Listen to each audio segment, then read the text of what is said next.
Now, Jersey now has some of the fastest broadband speeds in the world after the installation of a full fibre connection to 40,000 homes and businesses. So many properties on the island are now directly connected to the network, meaning that they have guaranteed high speeds. Well, our technology correspondent Rory Jones is in Jersey for us this morning. Now, we promised some lovely views, didn't we, Rory? And you're finally getting them now that the sun has broken. Tell us about what's happening there. Yeah, the sun's come up. Carol's got a castle. We've got our own castle here. That's Elizabeth Castle, you can see. Offshore, it's a high tide at the moment, so I'd have to swim to get out there. At low tide, you can walk along the causeway. We did that yesterday.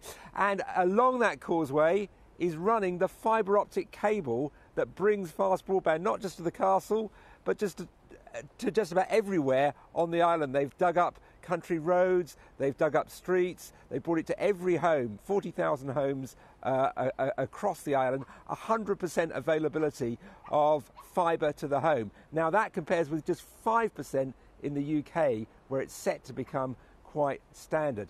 And Jersey thinks we can all learn a lot from what's happened on this island.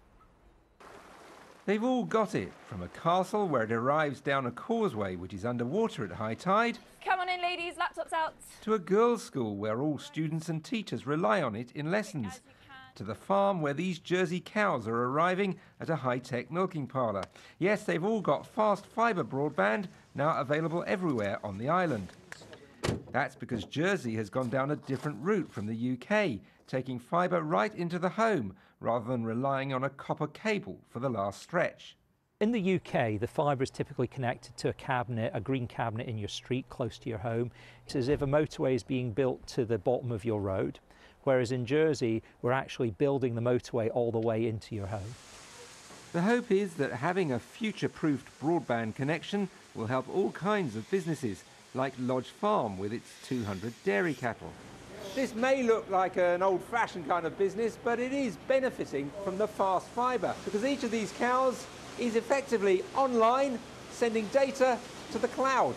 This afternoon she's given just over 8 litres of milk. The cows are sending data not just to the farm's computers, but to a company in the UK, monitoring the performance of the milking equipment. It's definitely improved our profitability and our productivity. As problems arise, we can sort them out within seconds.